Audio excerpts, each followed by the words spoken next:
Hey y'all, it's Shelly. So I wanted to come share with you a couple of things that I've worked on lately. I have a birthday card here that I've finished. I used the last paper that I got from the reject shop, and I think I showed this in a haul video, not certain. And I've, just popped up the clouds and the unicorn and all of that, and then I've finished off the inside as well. Still have to add my sentiment, but it's ready to go. Then I also have my nephew has a birthday coming up, and he's a Sharks fan, so this is for him. I've also popped this up on Dimensionals. And then I finished this side of the card, but I haven't done anything to this panel. So that's been completed. So in other news, I have completely changed around my craft room. I've been in this house for about 2.5 years now, and my craft room was the first room that we painted and set up. When I set it up, I had all of these grand designs because actually the house we moved from was, the craft room was larger than this one. So I had all of this furniture that I wanted from IKEA, the Kallax shelving, all of this.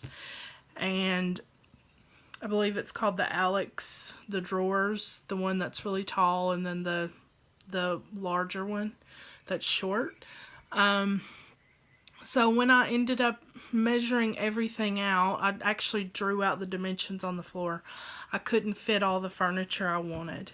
And I when I came over here to Australia, I had planned out my craft room, and I got rid of things that I knew wouldn't fit. So then I still ended up coming with more than I could fit, because this room was actually smaller than the house that I moved to. But anyway, all that being said, all that rambling, I decided about 2 weeks ago to completely change my room around. I had 4 Kallax shelving units on my, like the 4-cube style. I had 4 of those on the wall as soon as you walk in to your left, and that just made me feel really closed in, like I had no space. And my windows, I look out into the treetops, and I just didn't like that feeling, and so I decided to move those, and I've split them up now, and you'll see what I've done. But in saying, because when I'm finished, I will do a video.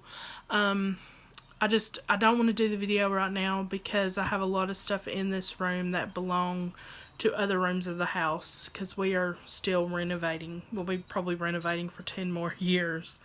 But, so in saying all of that, I decided to make an A4 binder, or sorry, A5 binder with like a stamp catalog in it. And I'm going to do one of these for my dies as well. I chose A5 because that's what fits on my shelving without me having to move my shelves. And I've also changed the way I store my dies and my stamps.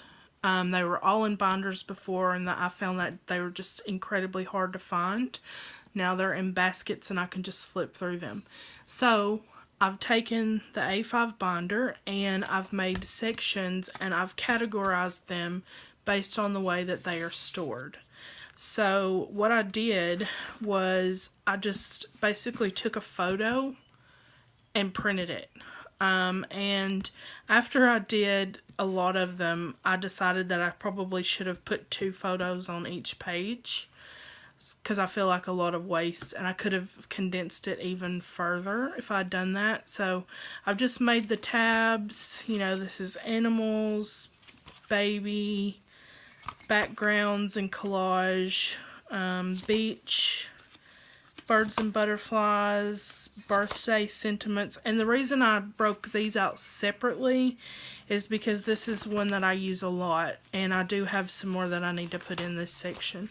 And then borders, and I did characters. I couldn't think of how else to name like the like, you know, Magnolia and like La La Land, and oh, what else do I have? Gorgeous Girls. I couldn't think of how else to characterize those, so, or to categorize them, so I just said characters. So anyway, this is how I'm now able to flip through and find exactly the perfect stamp for what I'm doing. So I have this binder, and then I have this one, and both of these are stamps, and there's room on my stamp shelf for these two binders. And I've decided if I fill this one up as well, then I have to get rid of some stamps, because this is a lot of stamps, because some of these pages actually have if I can find one, some of these actually have like multiple stamp sets on the page. Like here's one that has two, you know, and like this one, see, this one has, I hope you can see everything, I can't see my screen. So this one has this big set and then these three small unities, so that's a lot of stamps. And I've done all of my stamps. That's completed, and now I just need to do my dies, and I haven't decided how I'm gonna do those, if I'm actually gonna cut out a shape or if I'm just going to take a photo of the packaging as well, because I don't have some of the packaging I've bought from D-Stash Groups, and I know there's quite a few spellbinders where I don't have the packaging.